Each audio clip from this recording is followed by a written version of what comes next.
মৰমৰ ছাত্ৰ-ছাত্ৰীসকল সকলোকে এডুকেশ্যনেল চেনেলটোৱে স্বাগতম জনাইছোঁ। আজি তোমালোকৰ পৰিৱেশৰ পাঠ ৯ আমাৰ ৰাষ্ট্ৰীয় পতাকা এই পাঠটি আলোচনা কৰিবলৈ ওলাইছোঁ। তিনি বৰণীয়া জাতীয় পতাকা বতাহত উৰি নাচে, ওপৰত গেৰুৱা মাজত বগা তলত সেউজীয়া ৰং আছে। মাজৰ গাঢ় নীলা অশোক চক্ৰত ২৪ডাল দণ্ড আছে, ৰাষ্ট্ৰীয় দিৱসত পতাকাখনিত সকলোৱে সন্মান যাচে। ইয়াত চোৱা, ইয়াত ছবিখনত কি দেখুৱাইছে? ল'ৰা-ছোৱালী শিক্ষকৰ সৈতে একেলগে কি কৰিছে?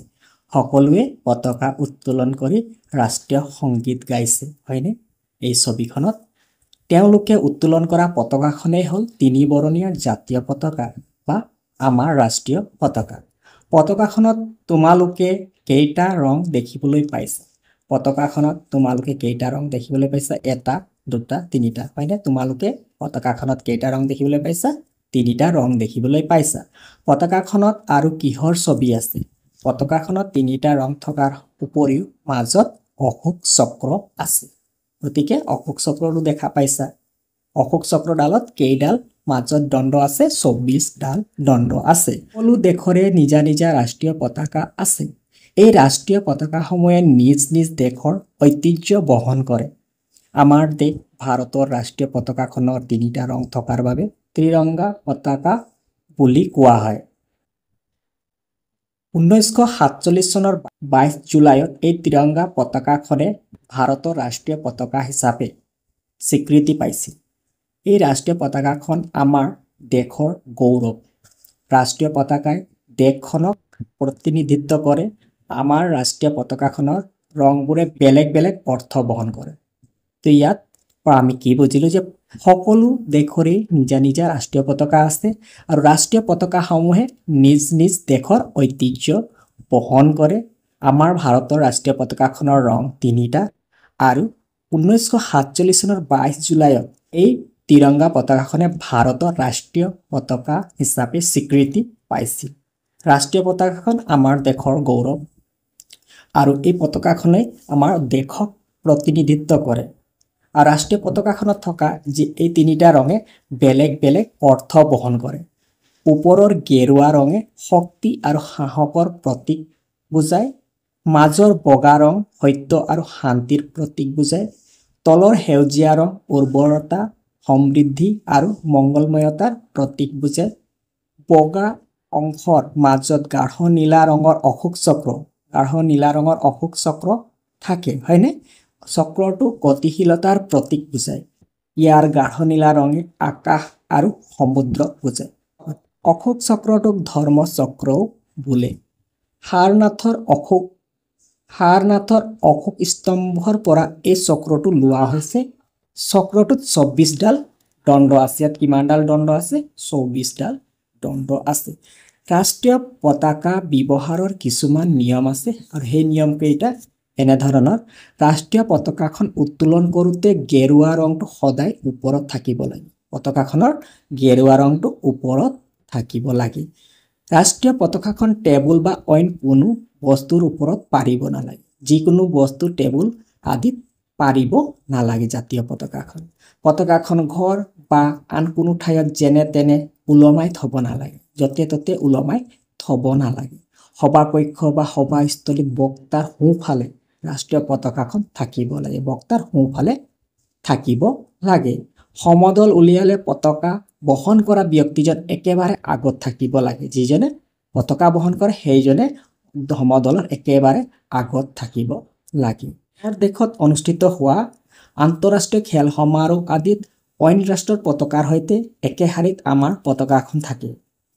আমাৰ দেশত যেতিয়া আন্তঃৰাষ্ট্ৰীয় খেল সমাৰোহ অনুষ্ঠিত হয় তেতিয়া অইন ৰাষ্ট্ৰৰ লগতে একে শাৰীত আমাৰ পতাকাখন থাকে। পতাকাখন একেবাৰে প্ৰথমত সোঁফালে থাকিব লাগে। আমাৰ পতাকাখন ক'ত থাকিব? একেবাৰে প্ৰথমত সোঁফালে থাকিব লাগে। বিশ্বৰ বিভিন্ন ঠাইত ৰাষ্ট্ৰীয় পতাকাখনেই নিজৰ দেশৰ চিনাকি দিয়ে। বিশ্বত যিকোনো ঠাইত নিজৰ ৰাষ্ট্ৰীয় পতাকাখনে চিনাকি দিয়ে। এই পতাকা আমাৰ গৌৰৱ। ৰাষ্ট্ৰীয় পতাকাখনক সন্মান কৰাটো আমাৰ সকলোৰে কৰ্তব্য। ৰাষ্ট্ৰীয় পতাকাখন লগে ভাগে আঁকো আহা। ৰাষ্ট্ৰীয় পতাকাখন অঁকাৰ কিছু নিয়ম আছে।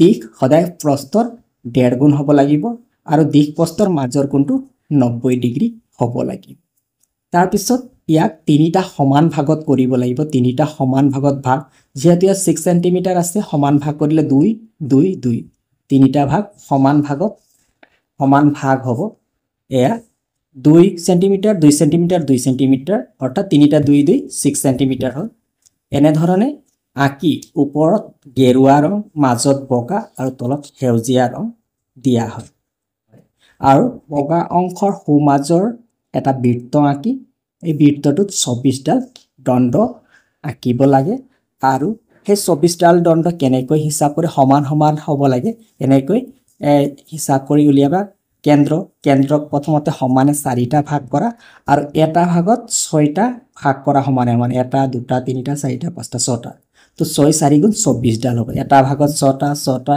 6 6 তো প্ৰতিটো 4টা যি 4টা ভাগ আছিল প্ৰতিটো ভাগক 6টা 6টা সমান ভাগত ভাগ কৰিলে মুঠ কিমানটা ভাগ হ'ব 24টা ভাগ হ'ব ৰাষ্ট্ৰীয় পতাকাখনৰ দিশ আৰু প্ৰস্থৰ অনুপাত 3:2 অনুপাতত গলে 3:2 বা দিশ প্ৰস্থৰ 1.5 গুণ ৰাষ্ট্ৰীয় প্ৰতীকৰ বিষয়ে জানি লওঁ আহা আমাৰ ৰাষ্ট্ৰীয় প্ৰতীকটো হ'ল অশোক স্তম্ভ এয়া অশোক স্তম্ভৰ ছবি দিয়া আছে ৰাষ্ট্ৰীয় প্ৰতীকটোত তিনিটা সিংহ পিঠিয়া পিঠিকৈ থিয় হৈ থকা দেখা যায় তিনিটা সিংহ পিঠিয়া পিঠিকৈ থিয় হৈ থকা দেখা যায় আসলতে সিংহ 4টা থাকে সন্মুখৰ ফালৰ পৰা চালে পিছফালৰ সিংহটো দেখা নাযায় পিঠিয়া পিঠি এটা আমি সিংহ দেখা পাইছো দুটা আৰু পিছফালে এটা সিংহ থাকে তো মুঠ কেইটা সিংহ হ'ব 4টা সন্মুখৰ পৰা চালে আমি কেইটা সিংহ দেখা পাইছো এটা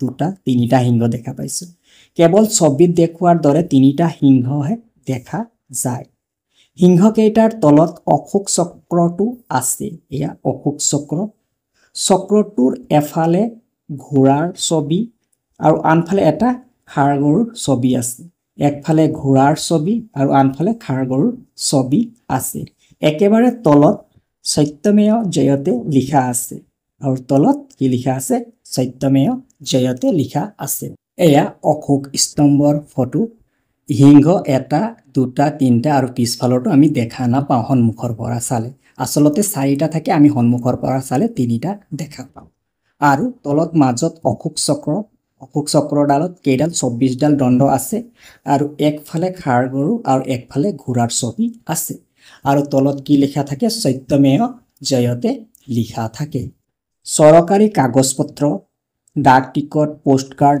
আদিত ৰাষ্ট্ৰীয় প্ৰতীকৰ মোহৰটো ব্যৱহাৰ কৰা বাধ্যতামূলক এইটো ৰাষ্ট্ৰীয় প্ৰতীকৰ মোহৰটো ব্যৱহাৰ কৰাটো বাধ্যতামূলক 1950 চনৰ 26 জানুৱাৰীৰ দিনা ভাৰতৰ ৰাষ্ট্ৰীয় প্ৰতীকটো গ্ৰহণ কৰা হয় এই ৰাষ্ট্ৰীয় প্ৰতীক আমাৰ ৰাষ্ট্ৰীয় প্ৰতীক অশোক স্তম্ভটো কেতিয়া গ্ৰহণ কৰা হয় 1950 চনৰ 26 জানুৱাৰীৰ দিনাখন গ্ৰহণ কৰা হয় ৰাষ্ট্ৰীয় পতাকাখন কেতিয়া আৰু ক'ত উত্তোলন কৰা হয় চাওঁ 26 জানুৱাৰীৰ দিনটো সমগ্ৰ ভাৰতবৰ্ষত গণতন্ত্ৰ দিৱস হিচাপে পালন কৰা হয় সেইদিনা দিল্লীত ৰাষ্ট্ৰপতিয়ে ত্ৰিৰংগা পতাকা উত্তোলন কৰে সকলো কৰ্মচাৰী কাৰ্যালয় শিক্ষানুষ্ঠান আদিতো পতাকা উত্তোলন কৰা হয় গণতন্ত্ৰ দিৱস 26 জানুৱাৰী তাৰিখে পালন কৰা হয় আৰু সেইদিনা দিল্লীত ৰাষ্ট্ৰপতিয়ে ত্ৰিৰংগা পতাকাখন উত্তোলন কৰে লগতে সকলো চৰকাৰী কাৰ্যালয় শিক্ষানুষ্ঠান আদি সকলোতে ৰাষ্ট্ৰীয় পতাকা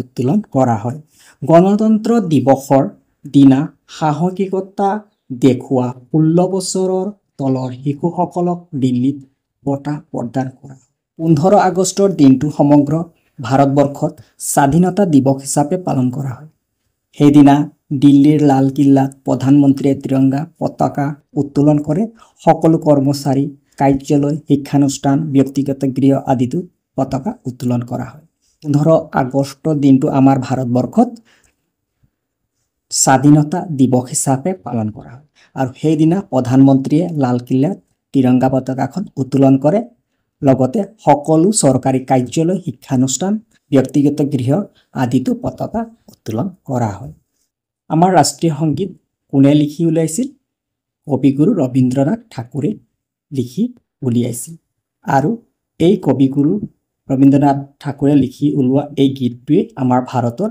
কি ৰাষ্ট্ৰীয় সংগীত হিচাপে স্বীকৃতি লাভ কৰিছিল আৰু এই ৰাষ্ট্ৰীয় সংগীতটো গোৱাৰ কিছুমান নিয়ম আছে ৰাষ্ট্ৰীয় সংগীতটো 52 ছেকেণ্ডৰ গাই শেষ কৰিব লাগে আৰু এই গীতটি গাওঁতে আমি সকলোৱে থিয় হৈ গোৱা উচিত আৰু আমি অকল গোৱাৰ সময়ত নহয় গীতটো গোৱা শুনিলেও আমি থিয় হৈ সন্মান জনোৱা উচিত 1950 চনৰ 24 জানুৱাৰীৰ পৰা কবিগুৰু ৰবীন্দ্ৰনাথ ঠাকুৰৰ এই গীতটো ৰাষ্ট্ৰীয় সংগীত হিচাপে স্বীকৃতি দিয়া হয় কিমান চনৰ পৰা 1950 চনৰ 24 জানুৱাৰীৰ পৰা কবিগুৰু ৰবীন্দ্ৰনাথ ঠাকুৰৰ গীতটোক ৰাষ্ট্ৰীয় সংগীত হিচাপে স্বীকৃতি দিয়া হয় এইবিলাকৰ উপৰি আমাৰ আৰু কিছুমান ৰাষ্ট্ৰীয় প্ৰতীক বা চিহ্ন আছে সেইবোৰ হ'ল আমাৰ ৰাষ্ট্ৰীয় চৰাই ময়ূৰ ৰাষ্ট্ৰীয় প্ৰাণী বাঘ ৰাষ্ট্ৰীয় ফুল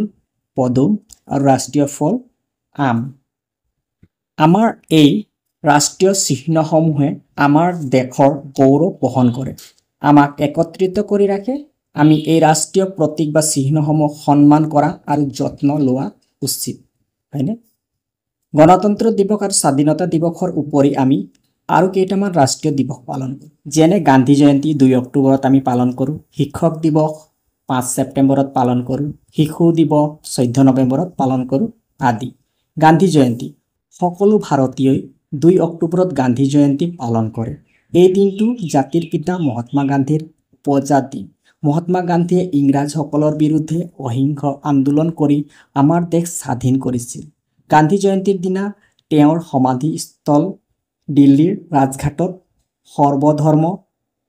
সৰ্বধৰ্ম প্ৰাৰ্থনা আৰু পুষ্পমালা অৰ্পণ কৰা হয় সেই দিনটোত গান্ধীজীৰ